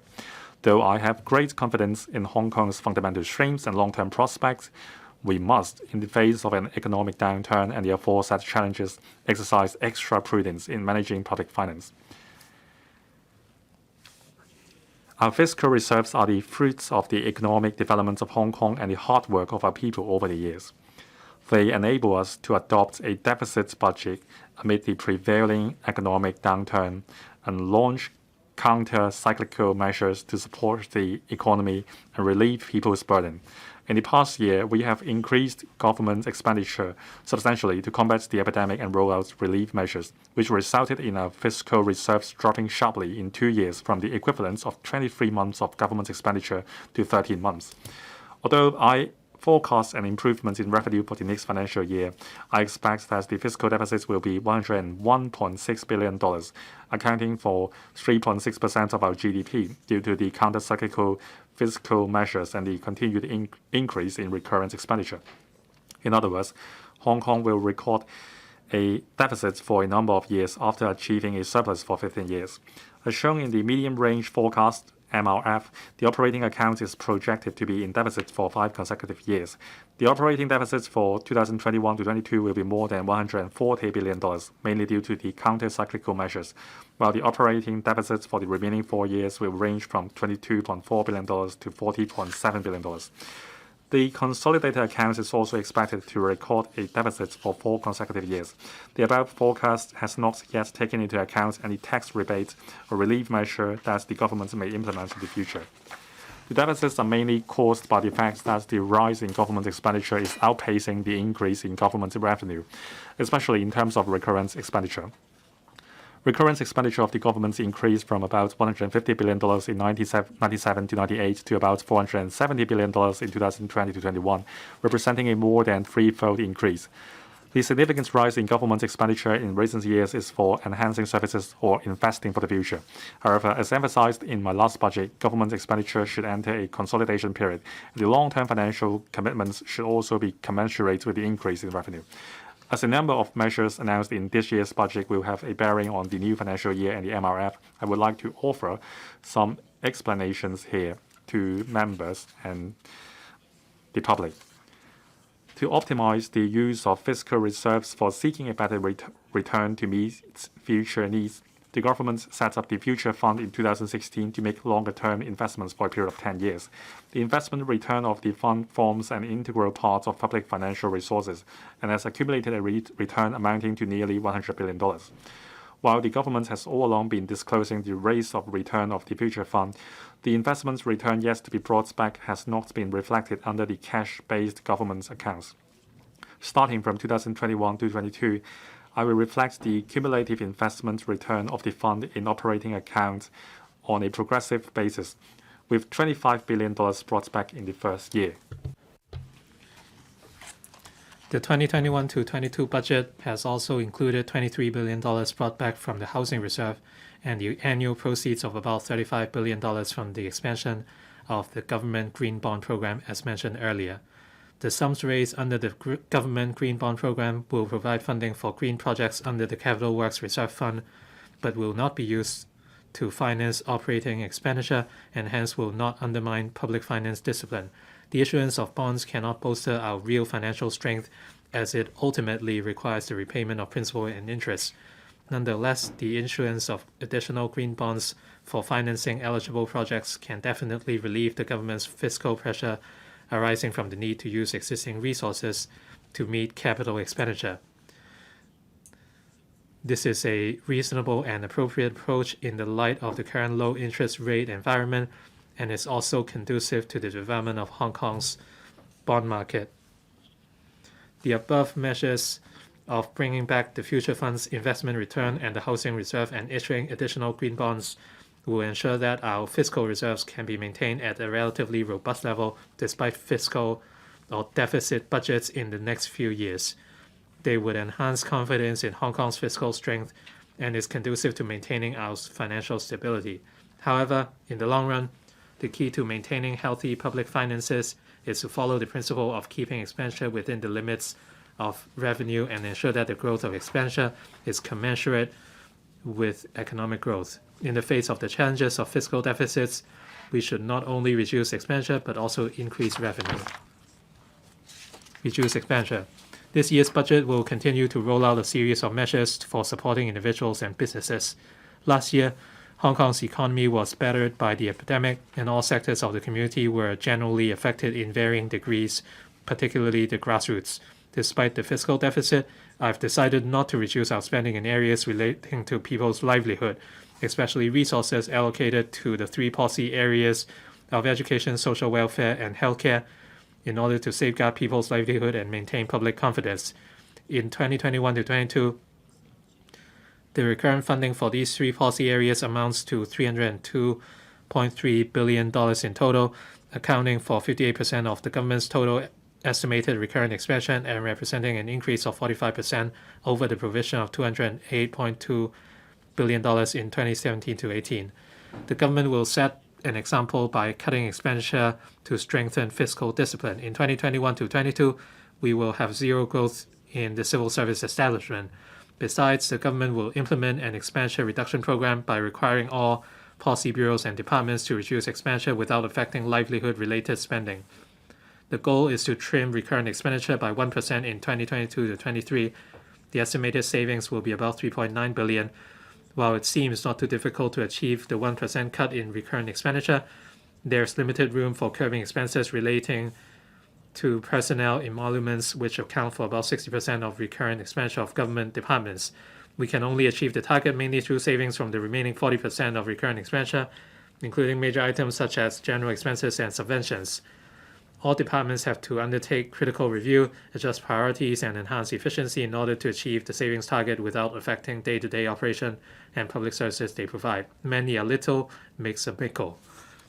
Increase revenue. As I have pointed out in my budget last year, Hong Kong needs to maintain the development and vibrancy of our economy and identify new areas of growth with a view to increasing our revenue.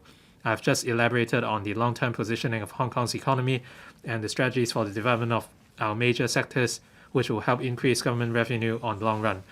Besides, I mentioned last year that we need to consider seeking new revenue sources or revising tax rates and reducing one-off relief measures progressively.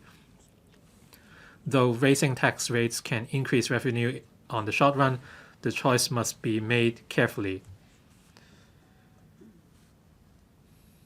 Having duly considered the impacts on the securities market and our international competitiveness, we have decided to introduce a bill to raise the rate of stamp duty on stock transfers from the current 0.1% to 0.13% of the consideration or value of each transaction payable by buyers and sellers respectively.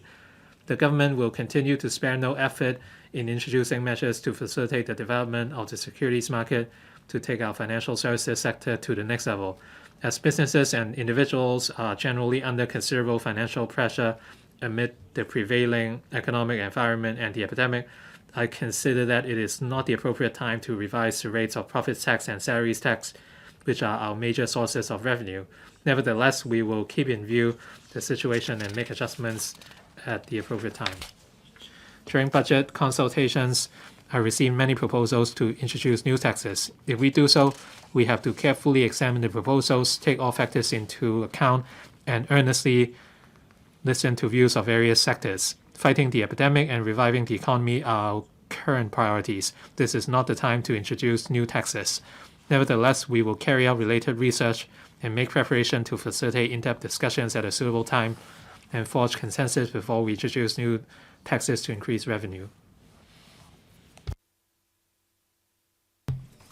International tax cooperation.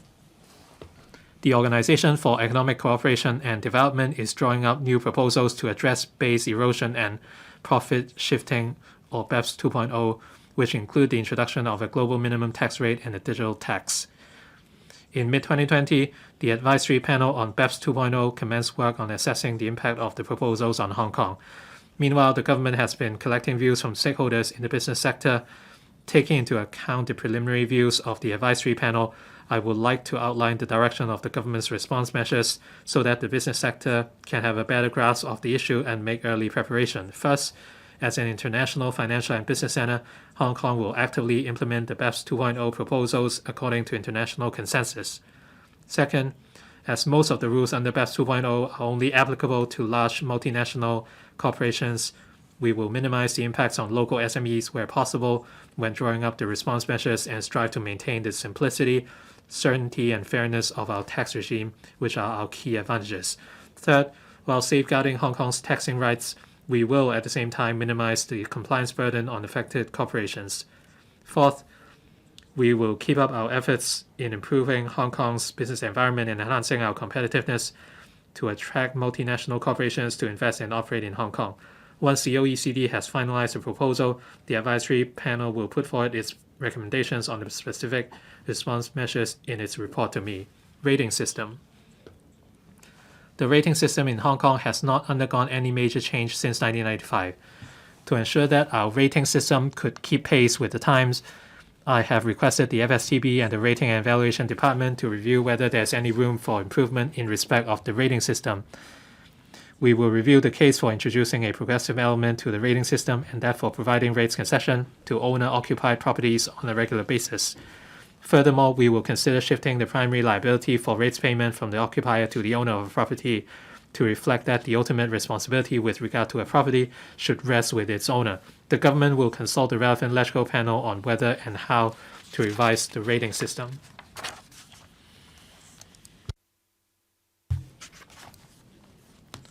revised estimates for 2020 to 21. The 2020 to 21 revised estimates on government revenue is 543.5 billion, lower than the original estimate by 5.1% or 29 billion. This is mainly due to the lower than expected revenue from land premium. Revenue from land premium is 87 billion, substantially lower than the original estimate by 31 billion, mainly due to the deferment of the disposal timetable of a high-value commercial site in the year. Revenue from profits tax is 131 billion, comparable to the original estimate. Meanwhile, revenue from salaries tax is 72 billion, which is 12.1 billion higher than the original estimate. This is mainly because some tax revenue that should be received in previous year could only be collected this year as a result of the deferred tax assessment cycle. Stamp duty revenue is 79 billion, which is 4 billion higher than the original estimate. This is mainly due to the hectic trading in the stock market. As for government expenditure, the revised estimate is 820.4 billion, 12.2% or 89.3 billion higher than the original estimate. This is mainly because of the need to make injections into the AEF and meet expenditure on other helping measures. At the same time, expenditure on public works project was 7.1 billion lower than the original estimate. All in all, I forecast a deficit of 257.6 billion for 2020 to 21. Fiscal reserves are expected to be 902.7 billion by the 31st of March 2021. The civil service establishment increased by 6,082 posts in this financial year, representing a growth of 3.2%. The increase in the establishment is mainly due to the implementation of new policies and measures by the government and the need to cope with additional workload. Estimates for 2021 to 22. The major policy initiatives announced in the 2020 policy address involve an operating expenditure of about 18.3 billion and a capital expenditure of 2.1 billion. I will ensure that adequate resources are provided to fully support the launch of these initiatives. Total government revenue for 2021 to 22 is estimated to be 591.1 billion. Earnings and profits tax is estimated to be 200.7 billion, decreasing by 6.1% compared with the revised estimate for 2020 to 21. Having regard to the land sale program and the land supply target of the coming year, revenue from land premium is estimated to be 97.6 billion, increasing by 12.1% compared with the revised estimate for 2020 to 21. Revenue from stamp duties is estimated to be 92 billion, increasing by 16.5% compared with the revised estimate for 2020 to 21. The current term government has launched a series of measures to improve people's livelihood. Recurrent expenditure for 2020 to 21 increased by 7.6% compared with the last financial year, while total government expenditure also increased by 35%. Recurrent expenditure for the new financial year will further increase by 9.6%, demonstrating the government's determination to stimulate the economy and ease people's burden. Public expenditure will account for about 25% of GDP on average during the 5-year period up to 2025 to 26 in the MRF. In 2021 to 22, the estimated recurrent expenditure on education, social welfare, and healthcare accounts for 58% of government recurrent expenditure, or 302.3 billion. Recurrent expenditure in these three areas recorded a cumulative increase of 53% over the past 5 years. Our target is to have zero growth in the civil service establishment in 2021 to 22. The Civil Service Bureau has encouraged departments to enhance effectiveness through reprioritization, internal redeployment, and streamlining of work processes to cope with the workload. Medium-range forecasts. The MRF projects, mainly from a macro perspective, the revenue and expenditure as well as financial position of the government. From 2022 to 2023 to 2025 to 2024, a real economic growth rate of 3.3% is adopted for the MRF. During the above period, the average annual capital works expenditure will exceed $100 billion, while the growth of recurrent government expenditure ranges from 3.5% and 4.7% per annum. Regarding revenue from land premium, the forecast from 2022 to 2023 onwards is based on the average proportion of revenue from land premium to GDP over the past 15 years, which is 3.6% of GDP. I also assume that the growth rate of revenue from profits tax and other taxes will correspond to the economic growth rate in the next few years. In addition, the MRF reflects the bringing back of the housing reserve and the investment return of the future fund and the proceeds of the government green bond program. Based on the above assumptions and arrangements, I forecast an annual deficit in the operating account in each of the coming 5 financial years, as well as a deficit in the capital account from 2022 to 2023 to 2024 to 2025. The estimated deficit in the operating account in 2021 to 22 is mainly due to the expenditure arising from the one-off relief measures announced in this budget and some of the relief measures announced last year. The forecast deficit in the operating account in the following 4 years is attributed to the fact that recurrent expenditure will be higher than revenue receipts. The above forecast has not taken into account any tax rebate or relief measure that the government may implement over these 4 years. Fiscal reserves are estimated at 775.8 billion by the end of March 2026, representing 22% of GDP or equivalent to 12 months of government expenditure. Mr. President, members, over the past 2 years, Hong Kong has suffered successive setbacks, and now we have to fight the epidemic and ride out the economic difficulties. Life has not been easy for us all. I often chat with people, especially during the preparation for the budget. I know how difficult it is to earn a living during the economic downturn. I can feel their pain. This is why, despite a record high fiscal deficit in 2020 to 21, I once again propose a budget involving a deficit of over $100 billion. I do so after careful consideration, as the counter-cyclical measures are necessary for stabilizing the economy and alleviating people's burden. At the same time, I'm mindful of the need to expand government revenue and create fiscal space in a prudent manner. In spite of the pressure we now face, looking back, we have walked all the way through thick and thin. However harsh life might have been, Hong Kong remains the home that we treasure.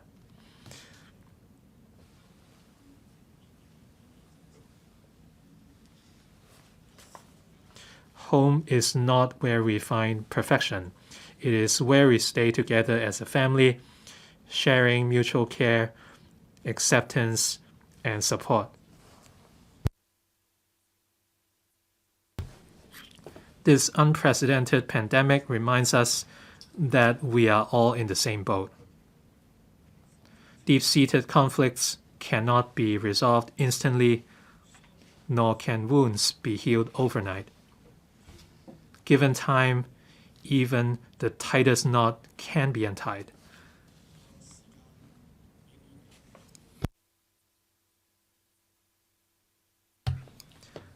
The economy may move in a cycle, but there is always a way to prosperity. We have overcome many challenges and always come out stronger. Let us be steadfast and ride out the storm.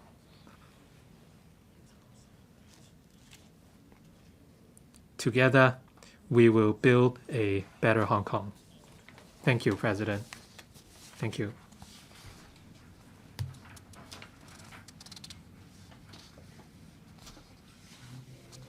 I now propose the question to you that the above-mentioned bill be read the second time. In accordance with the rules of procedure, the second reading debate is adjourned, and the estimates are referred to the Finance Committee for examination before the debate on the bill resumes.